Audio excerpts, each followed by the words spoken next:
حضرت عائشہ صدیقہ رضی اللہ تعالی عنہا خلیفہ اول حضرت ابو بکر صدیق رضی اللہ تعالی عنہ کی لخت جگر ہیں۔ یہ وہ مبارک خاندان ہے کہ جس کا اللہ تعالی نے اپنے پیارے محبوب نبی کریم صلی اللہ علیہ وآلہ وسلم کی رفاقت و اعانت کے لیے انتخاب کیا۔ حضرت ابو بکر رضی اللہ تعالی عنہ نے عرب کے اس معاندانہ اور مخالفانہ ماحول میں جہاں اپنے بھی غیر بن گئے تھے اور جان کے دشمن بن گئے تھے، دو جہان کے سردار صلی اللہ علیہ وآلہ وسلم کے دامن سے اپنی وابستگی کی اور ایک مخلص صدیق ہونے کا عملی ثبوت دیا، اور پھر ساری زندگی اپنے محبوب کی پہرہ داری کی۔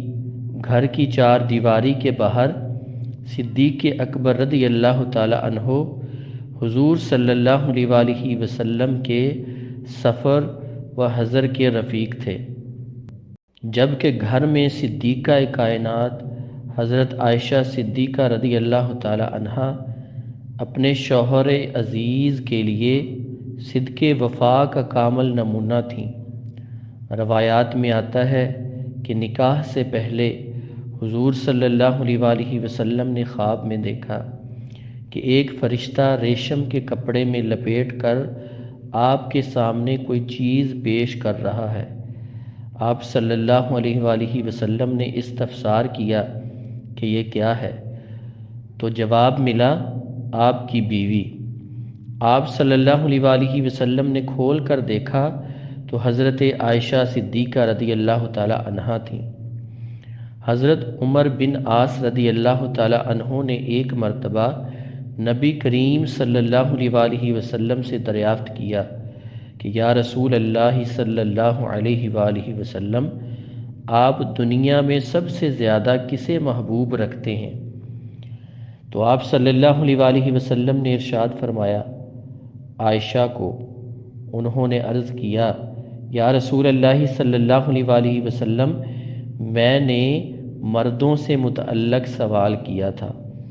تو آپ صلی اللہ علیہ وآلہ وسلم نے ارشاد فرمایا عائشہ کے ابا کو۔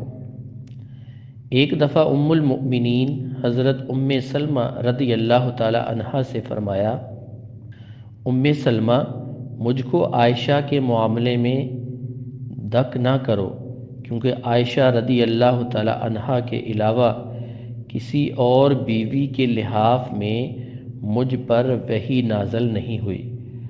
کھانا کھانے میں محبت کا یہ عالم تھا کہ آپ صلی اللہ علیہ وآلہ وسلم وہی ہڈی چوستے جس کو حضرت عائشہ رضی اللہ تعالی عنہا چوستی تھی۔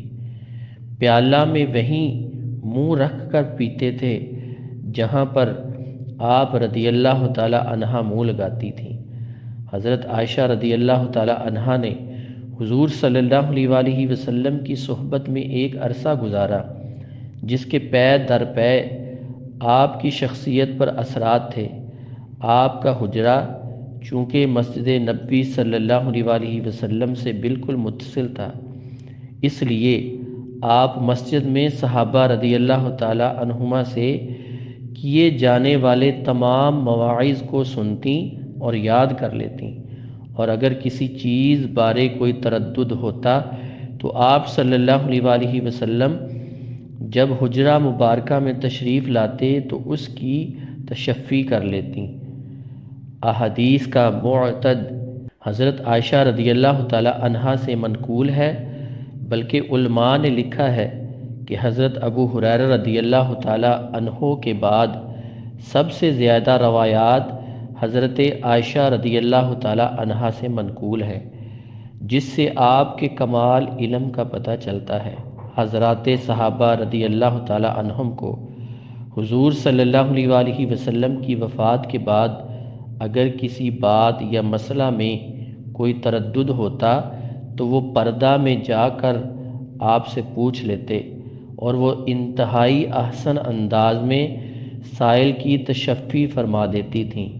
حضرت عائشہ رضی اللہ تعالی عنہا نہایت ہی عبادت گزار ہونے کے ساتھ ساتھ اپنے والد اور پیارے محبوب صلی اللہ علیہ وآلہ وسلم کی طرح بہت ہی سخی تھیں۔ جو مال ان کے پاس آتا تھا اس کو راہ خدا میں غریبوں، مسکینوں اور لاچار اور مجبور لوگوں پر خرچ کر دیتی تھیں، اور خود اکثر بھوکے رہ کر زندگی بسر کرتی تھیں۔ آپ کو امور خانہ داری میں بھی کمال درجہ کی مہارت تھی۔ گھر کے سارے کام کاج خود کر لیتی تھیں۔ آپ اطاعت گزار اور فرما بردار بیوی تھیں، اور ہر معاملین میں اپنے شوہر نامدار کے آرام اور سکون کا خیال رکھتی تھیں۔ حضرت عائشہ رضی اللہ تعالی عنہا کا وصال 17 رمضان المبارک کو مدینہ منورہ میں ہوا، اور مدینہ منورہ کے قبرستان جنت البقیع میں آپ کو دفن کیا گیا۔